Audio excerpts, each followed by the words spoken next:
The great wall of China বা চীনের মহাপ্রাচীর, যেটি চীনের উত্তর প্রান্তে অবস্থিত বিশ্বের সবথেকে দীর্ঘ মানব নির্মিত স্থাপনা, যার মোট দৈর্ঘ্য প্রায় 21,196 কিলোমিটার এবং এই মহাপ্রাচীর তৈরি করতে সময় লেগেছিল প্রায় 2000 বছরের বেশি সময়। এটি পূর্ব চীনের উপকূল থেকে শুরু হয়ে শেষ হয়েছে পশ্চিম চীনের মরুভূমি ও পাহাড়ি অঞ্চলে গিয়ে। চীনের মহাপ্রাচীর বিশ্বের সপ্তাহ আশ্চর্যের মধ্যে একটি, কিন্তু কারা, কেন, কিভাবে তৈরি করেছিল এই মহাপ্রাচীর তা জানতে চাইলে দেখতে হবে আমাদের এই ভিডিওটি শেষ পর্যন্ত। অর্থাৎ আমরা আজকে জানবো চীনের মহাপ্রাচীর সম্পর্কে। তো চলুন শুরু করা যাক। আমরা অনেকেই হয়তোবা চীনের মহাপ্রাচীর বলতে একটি একক প্রাচীরকে বুঝি, কিন্তু চীনের মহাপ্রাচীর মোটেও একক কোনো প্রাচীর নয়। মূলত চীনের বিভিন্ন রাজবংশের আমলে তৈরিকৃত প্রাচীরগুলোকে একত্রে চীনের মহাপ্রাচীর বা the great wall of China বলা হয়।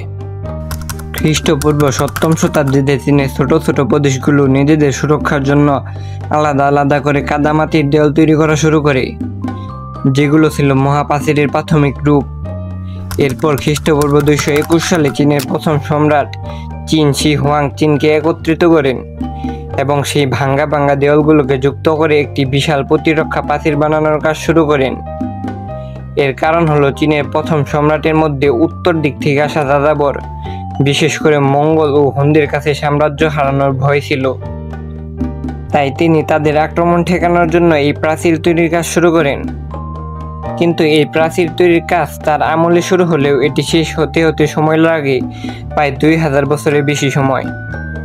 সম্রাট চিন শি হুয়াংয়ের মৃত্যুর পর খ্রিস্টপূর্ব 206 সালে হান রাজবংশ ক্ষমতায় আসলে এই প্রাচীরকে আরও প্রসারিত করে এবং নিরাপদে বাণিজ্য করার জন্য ব্যবহার করে। এরপরও দীর্ঘ সময় ধরে এই প্রাচীর নির্মাণের কাজ চলতে থাকে।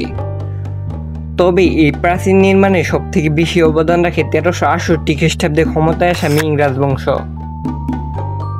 তারা প্রায় 6000 কিলোমিটার দীর্ঘ অংশ নতুন করে নির্মাণ ও সংস্কার করে এবং পাথর, ইট ও চুন দিয়ে এটিকে আরো মজবুত করে গড়ে তোলে। আমরা বর্তমানে যে মহাপ্রাচীরটি দেখি তার বেশিরভাগই মিং যুগের নির্মাণ। এই মহাপ্রাচীর তৈরি করা মোটেও সহজ বিষয় ছিল না। কয়েক হাজার কিলোমিটার দীর্ঘ এই প্রাচীর বানাতে লেগেছিল হাজার হাজার শ্রমিক, বন্দী আর সৈন্য।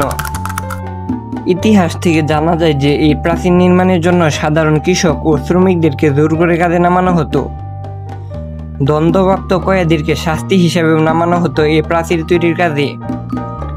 তাছাড়াও সৈন্যবাহিনীর একটি অংশকেও এই কাজে লাগানো হতো। এই প্রাচীর বিভিন্ন ঝুঁকিপূর্ণ ও প্রতিকূল পরিবেশেও তৈরি করা হয়েছে। এই দীর্ঘ প্রাচীর নির্মাণের সময় কোনো যান্ত্রিক প্রযুক্তি ছিল না, তাই হাত দিয়েই ইট, পাথর, কাঠ এবং মাটি নেওয়া লাগতো। পাহাড়ের পা ঘেঁষে মরুভূমির বালির উপর এবং উপত্যকার মধ্য দিয়ে বানানো হয়েছিল এই মহাপ্রাচীর। প্রাচীরের খ্রিস্টপূর্ব 7ম শতাব্দীতে তৈরি করা অংশগুলো কাদা আর মাটির চাপানো ব্লক দিয়ে বানানো হতো, কিন্তু সম্রাট চিন শি হুয়াং এই অংশগুলোকে যুক্ত করে মাটি, কাঠ আর পাথরের খণ্ড দিয়ে। এরপর থেকে নিয়ে 1368 খ্রিস্টাব্দ অর্থাৎ মিং রাজবংশ ক্ষমতায় আসার আগ পর্যন্ত এই কাজ এভাবেই চলতে থাকে। কিন্তু মিং রাজবংশ ক্ষমতায় আসার পর তারা প্রাচীরকে ইট, পাথর, চুন ও মজবুত মিশ্রণ দিয়ে গড়ে তোলে। তখনও হাজার হাজার শ্রমিককে জোর করে এই কাজে লাগানো হতো। এই নির্মাণ কাজে প্রচুর কষ্ট সহ্য করতে হয়েছে শ্রমিকদেরকে। অনেকে দুর্ঘটনা, আবার কেউ অপুষ্টি বা রোগে মারা গেছে। ধারণা করা হয় প্রায় 5 লক্ষের অধিক মানুষ মারা গেছে এই প্রাচীর নির্মাণ করতে গিয়ে। তাই অনেকেই এই মহাপ্রাচীরকে পৃথিবীর দীর্ঘতম কবরস্থান হিসেবে আখ্যায়িত করে, কারণ অসংখ্য প্রাণ এই দেওয়ালের নিচে চাপা পড়ে আছে। সব মিলিয়ে বলা যায় যে চীনের মহাপ্রাচীর হলো মানুষের ঘাম, শ্রম আর ত্যাগের ফসল। হাজারো শ্রমিকের অবিশ্বাস্য কষ্ট ছাড়া এই মহাকীর্তি সম্ভব হতো না। খ্রিস্টপূর্ব 221 সালে শুরু হওয়া এই মহাপ্রাচীর তৈরির কাজ শেষ হয় 1644 খ্রিস্টাব্দে, অর্থাৎ মিং রাজবংশের পতনের পর এই মহাপ্রাচীর নির্মাণের কাজ শেষ হয়। এই মহাপ্রাচীরের ভিতরে এবং উপরে ছোট ছোট গড় আকৃতির সেল বা টাওয়ার নির্মাণ করা হয়েছিল, যেগুলো মূলত শত্রু পর্যবেক্ষণ ও অস্ত্রাগার হিসাবে ব্যবহার করা হতো। তাছাড়াও এই টাওয়ারগুলো চীনের মহাপ্রাচীরকে দিয়েছিল এক শক্তিশালী যোগাযোগ ব্যবস্থা। প্রতিটি টাওয়ার নির্দিষ্ট দূরে ছিল, তাই বার্তা খুব দ্রুত এক প্রান্ত থেকে আরেক প্রান্তে পৌঁছে যেত। The great wall of China বা চীনের মহাপ্রাচীর বিশ্বের সপ্তাশ্চর্যের মধ্যে একটি। 2007 সালে ঘোষণা করা হয় বিশ্বের 7টি আশ্চর্যের নাম এবং সেখানে স্থান পায় চীনের মহাপ্রাচীর। আর এই মহাপ্রাচীরকে সপ্তাশ্চর্যের মর্যাদা দেওয়ার প্রধান কারণ হলো এর অবিশ্বাস্য দৈর্ঘ্য ও স্থাপত্য শৈলী। প্রায় 21,000 কিলোমিটার দৈর্ঘ্য বিশিষ্ট এটি বিশ্বের সবথেকে দীর্ঘ মানব নির্মিত স্থাপনা। এটি এতটাই বিশাল যে দীর্ঘদিন ধরে প্রচলিত ছিল এটি নাকি মহাকাশ থেকেও দেখা যায়, যদিও তা সত্য নয়। তাছাড়াও এর ঐতিহাসিক গুরুত্ব অনেক। 2000 বছরের অধিক সময় ধরে চীনের অনেক রাজবংশ এটি নির্মাণ কাজের সাথে জড়িত এবং এটি মানুষের অসাধারণ শ্রম ও ত্যাগের স্মারক। লক্ষ লক্ষ মানুষ জীবন উৎসর্গ করেছিল এই প্রাচীর নির্মাণের জন্য। তাই এটি শুধু দেওয়াল নয়, বরং চীনের নিরাপত্তা, ঐতিহ্য আর টিকে থাকার প্রতীক। তাই এটিকে সপ্তাশ্চর্যের মধ্যে অন্তর্ভুক্ত করা হয়েছে। আর মানব তৈরি এই অবিশ্বাস্য স্থাপনা দেখতে প্রতিনিয়তই প্রচুর মানুষ চীন ভ্রমণে যায়। বছরে গড়ে প্রায় 1 কোটি মানুষ এই মহাপ্রাচীর ভ্রমণে যায়। 21,000 কিলোমিটার দীর্ঘ হওয়ার কারণে এর পুরোটা দেখা সম্ভব হয় না, তাই পর্যটকদের জন্য নির্দিষ্ট কিছু স্থান উন্নত করা হয়েছে।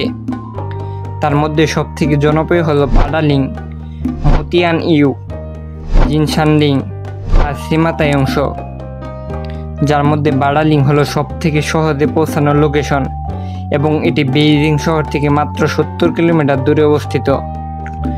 আর বাকি স্থানগুলো অপেক্ষাকৃত দুর্গম স্থানে অবস্থিত। চীনের মহাপ্রাচীরের দৈর্ঘ্য 21,000 কিলোমিটার হলেও বর্তমানে এর বড় একটি অংশ অটুট নেই। গবেষণা অনুযায়ী এর 30% অংশ সম্পূর্ণ ধ্বংস হয়ে গেছে, আর বহু অংশ ভেঙে গেছে ঝড়, বৃষ্টি, মরুভূমির বালু এবং মানুষের অবহেলায়। তাছাড়াও ওই অঞ্চলের কৃষকেরা জমি তৈরির জন্য কিছু কিছু অংশ থেকে পাথর খুলে নিয়ে গিয়েছে। চীনা সরকার পর্যটকদের জন্য উন্মুক্ত অংশ সংস্কার করলেও অপেক্ষাকৃত দুর্গম অঞ্চল সংস্কার করার জন্য দৃশ্যমান কোনো উদ্যোগ নেয়নি। তবে 1987 সালে ইউনেস্কো এটিকে ওয়ার্ল্ড হেরিটেজ সাইট ঘোষণা করার পর এটি সংস্কার কার্যক্রম জোরদার করা হয়। চীনের মহাপ্রাচীর বা the great wall of China মানব ইতিহাসের এক অমূল্য নিদর্শন। এটি শুধু একটি প্রাচীর নয়, বরং মানব মেধা, শ্রম ও দৃঢ় সংকল্পের প্রতীক। হয়তো বলা যায় যতদিন পৃথিবীতে মানুষ থাকবে ততদিন এই প্রাচীর এক বিস্ময়ের উৎস হিসেবে থেকে যাবে। এরকম আরও ভিডিও পেতে চাইলে এখনই আমাদের চ্যানেলকে সাবস্ক্রাইব করুন এবং লাইক, কমেন্ট ও শেয়ার করে আমাদের পাশে থাকুন। ধন্যবাদ।